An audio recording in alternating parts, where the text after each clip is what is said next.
মাঝ সমুদ্রে ভয়ঙ্কর দুর্ঘটনা, আগুনের গ্রাসে চলে গেল গোটা জাহাজ। 280 জন যাত্রী সওয়ার ছিলেন।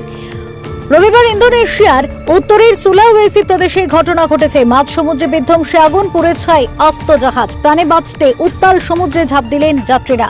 ইন্দোনেশিয়া থেকে ভয়ঙ্কর সেই ভিডিও সামনে এসেছে। আগুনে ঝলসে মারা গিয়েছেন বেশ কয়েকজন যাত্রী। সাঁতরে কোনো রকমের প্রাণ বেঁচেছেন অনেকে। উদ্ধার কাজ শুরু হয়েছে। পালাউদ এবং মানাদু দ্বীপের মাঝামাঝি জায়গায় সমুদ্রে এমন ঘটনা ঘটে। স্থানীয় সময় অনুযায়ী দুপুর 12টা নাগাদ যাত্রী রওনা দিয়েছিল KM বার্সেলোনা VA নামক ছোট জাহাজটি।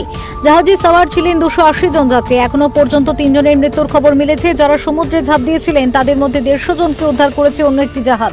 এখনো পর্যন্ত 130 জন যাত্রীর কোনো খোঁজ নেই। সোশ্যাল মিডিয়ায় যে ভিডিও সামনে এসেছে তাতে আতঙ্কিত যাত্রীরা। দেখা যাচ্ছে সমুদ্রে ঝাঁপ দিচ্ছেন তারা। পিছনে জাহাজটিকে আগুনের গ্রাসে দাউ দাউ করে জ্বলতে দেখা গিয়েছে। কালো ধোঁয়ায় ঢেকেছে চারদিক। এখনো পর্যন্ত 130 জন যাত্রীর কোনো খোঁজ নেই, ফলে বহু হতাহতের আশঙ্কা করা হচ্ছে। এখনো পর্যন্ত 3 জনের মৃত্যুর খবর পাওয়া গিয়েছে নিশ্চিতভাবে। ফিরো রিপোর্ট, SD নিউজ মিডিয়া।